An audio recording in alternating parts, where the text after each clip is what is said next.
If you were born between 1933 and 1975, you were bonded for $630,000 and insured for $1 million. If you were born after 1975, you were bonded for $1 million and insured for $2 million. The Sesta QV Trust is an individual trust underneath the umbrella of the Public Charitable Trust. So the Public Charitable Trust Act of 1882 created the Public Charitable Trust. The Sesta QV Trust Act created the Sesta QV Trust, each individual trust that you all have through your birth certificate and registration. On your birth certificate, there's a bank name. It's on bond paper. There's a CUSIP number, C-U-S-I-P number. What is a CUSIP number? It's an investment control number that's regulated by the Securities and Exchange Commission. I'm just going to use the figures from 75 to now because it's round numbers. We were bonded for $1 million. What does that mean? That means the bank went to the International Monetary Fund, and the bank, on behalf of the public under your CUSIP number, borrowed from the International Monetary Fund $1 million in ones, fives, tens, 20s, 50s, hundreds, and they threw it out there into the general public. They distributed that $1 million to the bank for every person who's born. That's what they do. On the credit side, $1 million worth of United States Treasury bonds are issued, and they're sold. They're hypothecated. They're bundled, and they're sold on the stock exchange. And if we wanted to, I could pull up a website if we had internet access, and I could put in one of your CUSIP numbers, and I could show you the companies that are buying and selling you today. You have more than one CUSIP number, by the way. As we increase in value, I'll just put it that way, as we get better in our life, the more we join the military or get more college degrees, we get more and more CUSIP numbers. You are the credit. You are the creditor. They're making you believe you're also the debtor, and you are. You're both. This is your vessel. This is you. Okay? This is your labor. This is your worth. I got 5 college degrees. Every time I got an advanced degree in college, I got a new CUSIP number.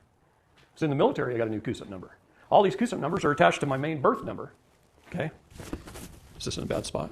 Anyway, let's stop here. It's a balance sheet, right? It's balanced. It's got $1 million on one side, $1 million on the other. This gets invested. It keeps growing and growing and growing. And let's just say it grows to $100 million. And by the way, that figure's low. I'm giving them the benefit of the doubt. I've seen individuals worth $35 billion or more that didn't know they had a dime. Okay? It keeps growing and growing and growing. Our first 18 years of life, we're not spending anything. So nothing is going over here, our first 18 years. That's growing and growing and growing for 18 years, and it's being hypothecated and traded. And they've done a good job of managing it. They really have. First 18 years, it's growing and growing and growing. You're not spending anything. You're not adding anything to the debit side. Then you go get a job, and you get married, and you go out and you buy a house. I'm just going to use numbers. And the numbers themselves don't matter. It's the concept. Okay? You buy a car or two. You buy some utilities or two over your lifetime, some medical bills, some food, whatever. They keep track of it all through your tax returns, your credit card, your bank statements. Banking is all tied into the IMF, the Federal Reserve. We got a big buildings of bean counters called the Department of Fiscal Services, and those accountants just keep track of everything, everybody's life. And this all starts to add up on the debit side. And this just keeps growing and growing and growing on the investment side. At some point in time, you die, and it goes through probate. They take some of this, and let's just say over your lifetime you've spent, I'm going to round it off to $10 million. So they subtract $10 million out of your investment, and they pay off all this, and it becomes a zero balance. They even pay back the initial loan to the International Monetary Fund, plus interest.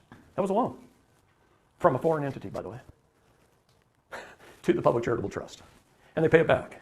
The balance is zero. Now this has, let's just say for this discussion, has $90 million left in it. What happens to it? The Sesta QV Trust lives on in perpetuity forever. So it keeps going. Everyone who has ever died since 1933 is currently funding government. This money gets reinvested. They can't take this, but the balance must stay the same forever. But if it keeps earning, they just sweep it off the top, and it funds government. It's called off-book funds. In the States, it's GSA, and in the federal government, it's CQV. And it continues to fund government. Why do you think they don't care if they spend $3 trillion on foreign entities? Because it's not their money. It came out of your trusts. It's not part of taxes.